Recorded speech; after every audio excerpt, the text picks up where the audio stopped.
Welcome to yet another episode of Better Than Netflix podcast. And in week 7, I've got great things to talk about. Mostly my favorite thing is me winning. And on a less good topic, Derek not losing. So, Indeed. and I would like to say that the league's been pretty good with the COVID concerns kind of being like the norm. A lot of people are tackling the waiver wire in stride and be able to fill their teams up. Maybe not Taylor, but the rest of the league seems to be doing just fine. So, Yeah. and Mike, as you can see in our notes, I did the best this week. I got the week high with 143 points, And not putting. not just the win, but the top scoring guy as well. Put the old That's right. stamp Win, on it. when you win, you win big. That's the thing here. And I put a little in the win column, so I'm 1-5. I hold that record to my own. So Trevor also went even. Brings the score even. Travis got a good win off of Jefferson. Is now 4-2. I almost had a tying record with Justin, and Justin got a win out this week. Now he's 2-4. Saved by Odell. Had a very interesting lineup and slaughtered you. That's as best I can put it. And some other guy won. I'll let you talk about him, but. Yeah, I think if we're going to talk about a game, obviously we got to talk about the close game of the week, and that is the other guy. If you look at the profile pics of these two guys in the league, they're the two oldest people, at least oldest looking people. Ugly people. But it's actually an interesting story, and I think that at least for most of us throughout the league, we can kind of look at this and kind of go, yeah, us too. And that's just people underperforming from where they should have been, or it's okay, projections or whatever, but consistency, like hitting numbers and then not even coming close on the negative side, on the not good side. That's throughout the entire league. There's some breakout, there's some boomers, but man, people would like just how you have a floor, and then you're like, man, I like a basement, and you just dig into it. That's what we had this week. Yeah, for sure, and it was throughout the league. Derek almost lost because of that, but we'll get there in a second because Casey in his early Lamar Jackson pick still shows strength. Yeah. 28 points to Fitzy's 17-6. And once again, Derek has people on his roster who are not even starting next week. Fitzpatrick's been moved to second string. Tua's going in for the first time this year. Yeah. After this Fitzmagic's 3-3 start for Miami, I think it's an interesting move. I mean, 3 passing touchdowns. Was it the 2 interceptions? I don't know. I think they're just looking towards the future. They're like, anyone can win this team. And I think when Tua throws out his third pick, I think Fitzy's coming back in. Yeah. But the running backs here were interesting. Kareem Hunt to Ezekiel Elliott. Elliott had fumble problems. I actually watched most of the Dallas game, and I think that he lost the game for Dallas. They very crucial turnovers. Yeah, on both of those, they came back to score on both occasions. That's just crazy. Yeah. So, and then just kind of touching on Indianapolis's Taylor, who showed well for Casey, 13.5 points. But the running back Robinson out of Jacksonville, 12.3. Touchdown puts him there. But Jacksonville kind of holds players either hold people in their games or really struggle. Yeah, and actually, if you look at those things, I'm going to be kind of beating the dead horse of people not hitting what they're supposed to hit. Robinson's actually been doing pretty good here. I mean, that's why I think Derek's left him in. I can't tell you that James Robinson was a big pick that I was thinking of at the beginning of the season, but you roll through his numbers so far as we get about close to the halfway point. We're looking at 950, 1950, 2790, 1270. His worst game was actually the previous week at 550, and then gets 1230 here. So solid pick there. And on the other side of the ball, Taylor, if you look at the numbers he's put up so far, 1190, 18, 1270. His lowest so far in 840, a 14.4 and a 13.5. So these are guys who actually hit what you would think they would hit. Now, Taylor and Robinson, again, not people that were like, oh, yeah, those are the backs that you want to have. It was Elliott and Hunt who've also been putting up likewise kind of numbers that put up 6 each and just underperformed massively. Yeah, that's crazy. And speaking of underperforming, what about them wide receivers? On the wide receiver front, it's not a big difference there, except this is where we see a little bit of a split. And this is the first, I should say, the second time we see a split between Fitz and Jackson. Jackson has the advantage in the QB ranks by 10 points. Well, it goes back the other way here when we start talking about wide receivers. It's Hill versus Robinson. 4 points for Tyreek Hill at only 20 reception yards and 5 rushing yards. And then Robinson, who's been doing pretty solid, only picks up 7.8 in a disastrous, just weird freaking game of defensive touchdowns there for Carolina and Chicago. And then Ridley, he's actually the one who I would arguably say saved, maybe, but that would have been a little bit late because, or early, I should say, because Ridley putting up 1590 there, a reception touchdown, big game for him.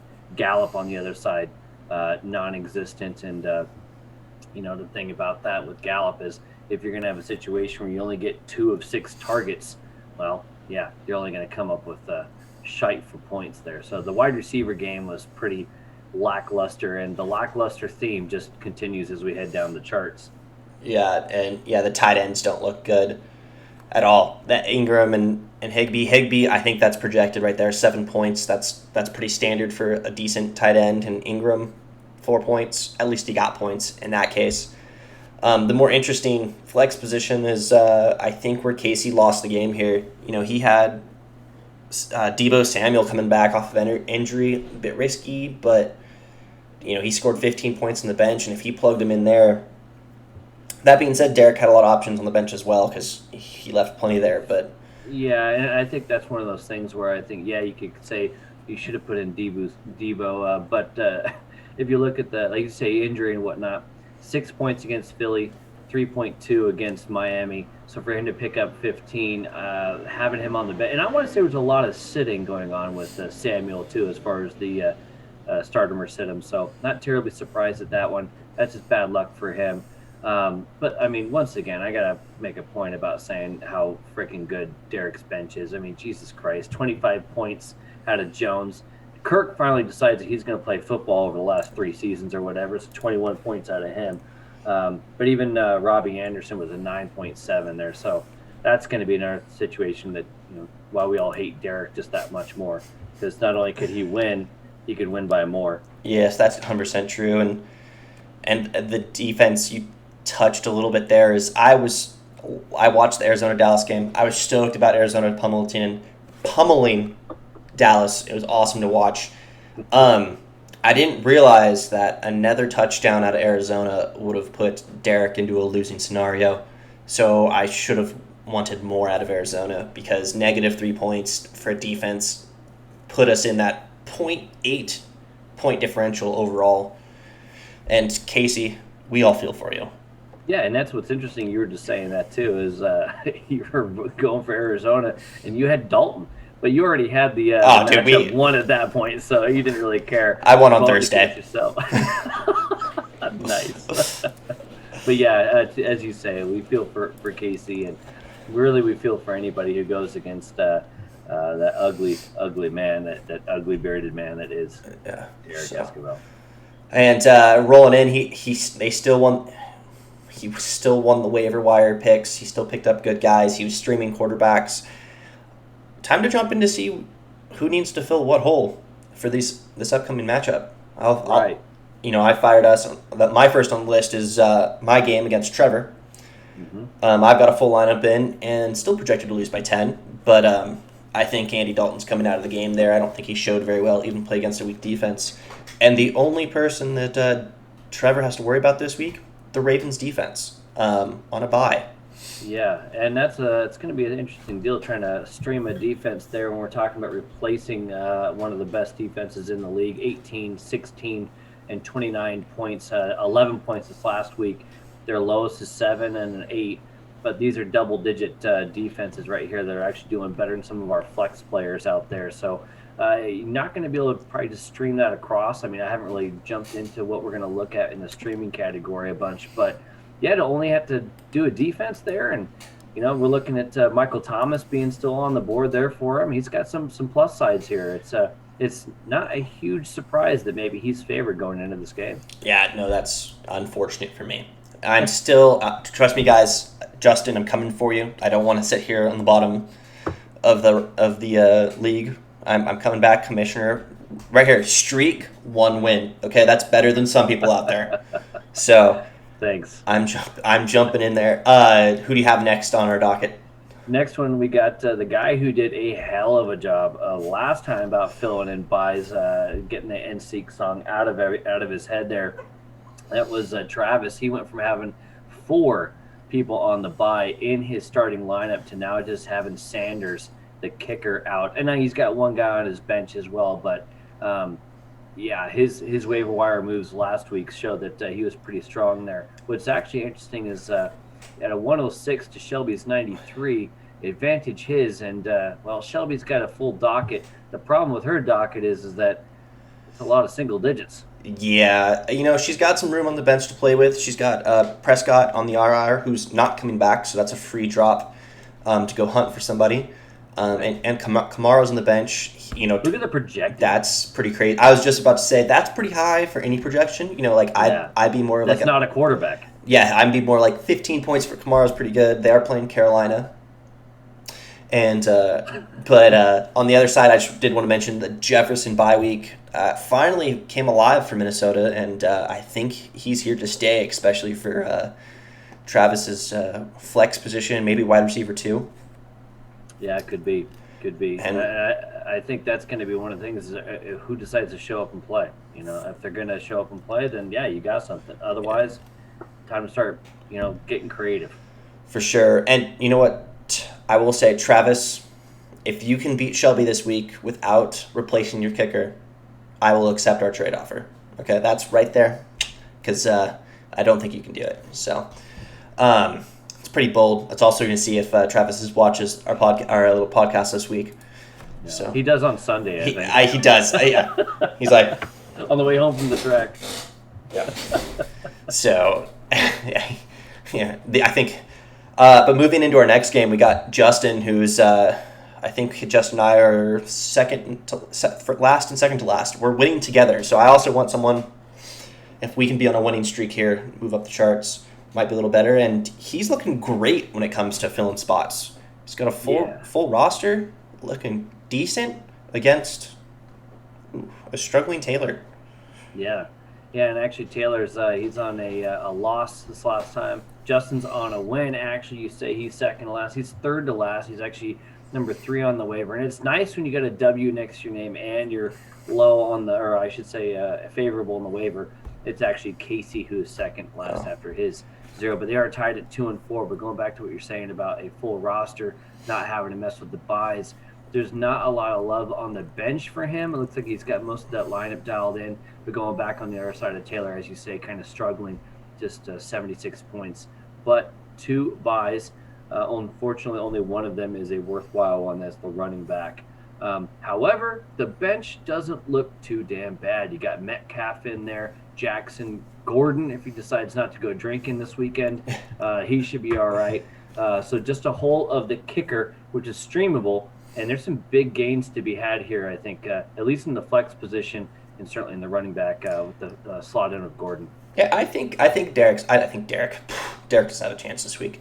I think Taylor has a chance this week. I think his bench is strong. I think you're right. I think he streams a kicker, and I think he's right there with Justin with a chance. But I want to jump into your game. Jacob, who's shown some really high-scoring games, lost not by a close margin, and both of you have got some buy troubles. Indeed. And as I always say, and seeing big fan of this matchup, they get through at least 2 choruses. Yeah, if you look at what's going on over here, we're looking at I got 2 on the bench and 2 in the starting ranks, as does he. I like the fact that I got a kicker and a defense still left in the bye game, while he's got a wide receiver and a flex that he needs to fill, and then a running back and a tight end on the other side. I have a pair of running backs. I did the stream on Madison. Totally effed me. I was pretty stoked about getting it on the waiver wire, and he just did not show up. The entire gaming script went against me. So it's 89 to 72. The downside here is that my ability to gain points and his ability to gain points are not equal. He Yeah, could advantage Pope here, I think. yeah, for sure. And that will. This is you guys are also 3-3, so this is kind of I think this is right down the middle of the league. This is putting you guys in the top half versus the bottom half. Well, and So, then just a real quick on that 3-3, it's kind of the same conversation we had. We can maybe talk about the standings in a second, but I'm ninth right now, last on the 3-3, and we're all tied for third. yeah. So So third through ninth, yeah, and you're last and currently out of the playoffs in ninth. So right? that's I don't think it's going to be good enough. Headed into the next game, Casey and Logan both on losing streaks. Casey trying to dig himself out of a hole here with what I think is a strong team. He's already updated his lineup, so it's full rostered there with bye weeks all over the bench. Does lose the big Lamar Jackson pick, um, and he's a Green Bay favorite, so he's got some Green players in there. But Logan not too far behind, and he's got two his two big buys there hurting him. Yeah, he's got Parker with Miami, and then Andrews, who went off against me in our season opener. Um, yeah, he's going to swap out a tight end. He does not have a tight end to replace, so he's going to have to go to the waiver wire to pick that up. You're going to see at least a 7-point gain in the average, or excuse me, the projected. That puts him at 87.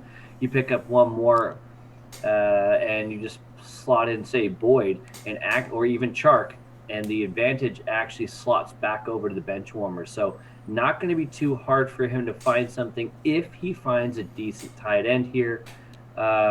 What's going to be interesting is you look back at the other side, and the field is full, but we got Bell. I don't know about that. It still has him listed with the Jets. So that projection is probably not real. Sanders hasn't been fantastic at a 9-3.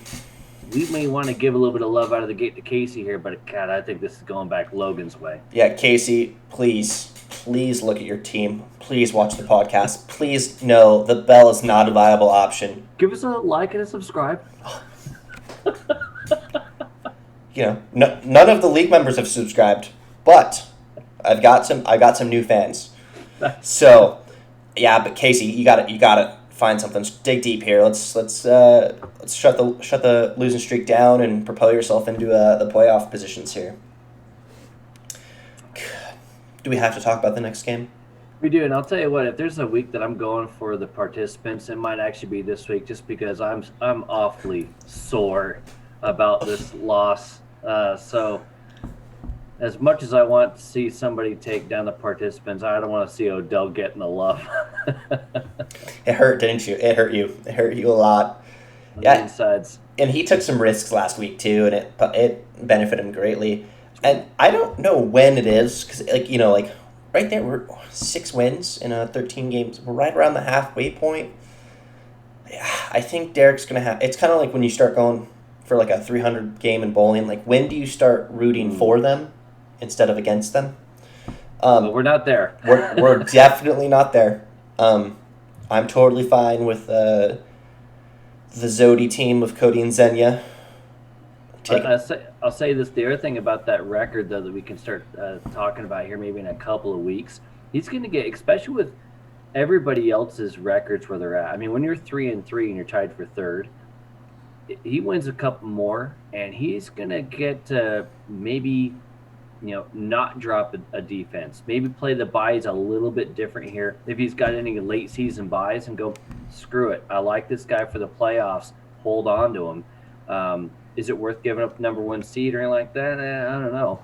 But he could actually start doing some curious stuff, especially with such a strong bench as we start getting deeper in the season. Yeah, that's some interesting thought process. And you're absolutely right. He has the ability. I think it'd be a 6 and 7 math. 6 and 7. 6 and 7 record would put him in the playoffs. Now. He could lose out and still be in the playoffs, in theory.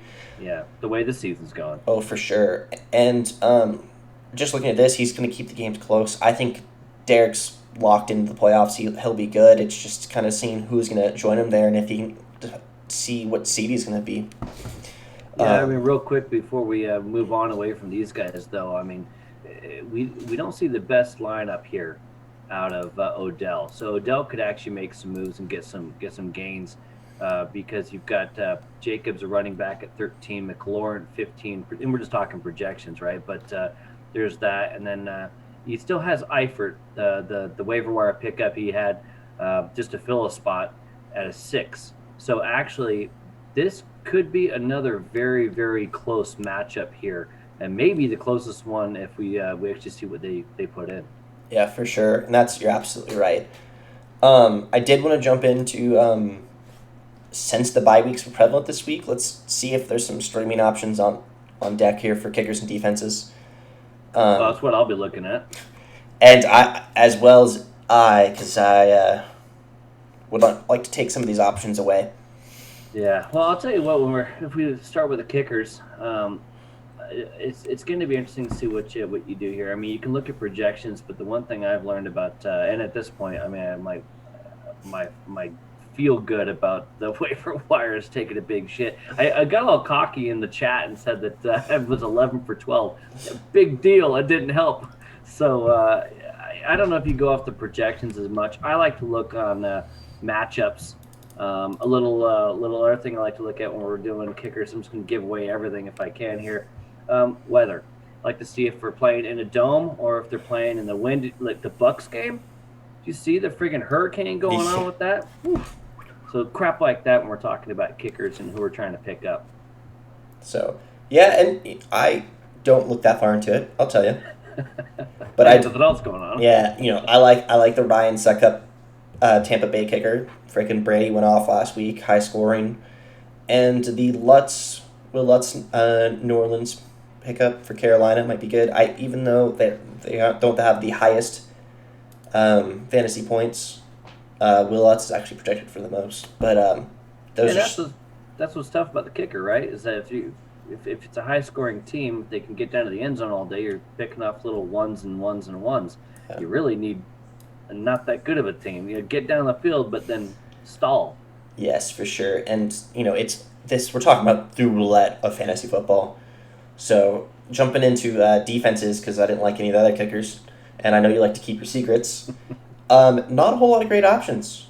I think people are kind of set in their ways. We got the Chargers playing Jacksonville, who Chargers have a very stout defense, but you never know if Minshew Mania picks up this week or next week. And it's New England Saints against the Carolina Panthers. Sometimes the Panthers blow up. It's just who picks up the play. And I'm not touching the Eagles. There's absolutely no way. Yeah, you're not touching the Eagles. You're probably not going to touch the Jets a whole hell of a lot, especially going against Buffalo, right? Josh Allen's been killing it. But I'll tell you one thing I can't do, and this has nothing to do with matchups as much as it does my own team. I have a really hard time having a defense that I have players going against. So, like, for instance, I have Minshew right now, so I'm not picking up the Chargers. I can't do it. Yeah. You can't root against yourself. So I will go out of my way to try to not do that sometimes, and that's just a feel-good deal. Yeah. Both sides have to win. Both sides. Throw the ball. Don't get him down. No, wait, don't. I don't know. It's tough. No, for sure. But that hopefully people can fill their gaps in their roster. But I am going to take some stuff away on the waiver wire, see if I can put another notch in the win column, even with projections as they are now, because as you always say, Mike, projections mean what? Absolute shit. All right. And on that note, thanks for listening, guys. Hopefully we can talk about Derek losing next week, and see ya.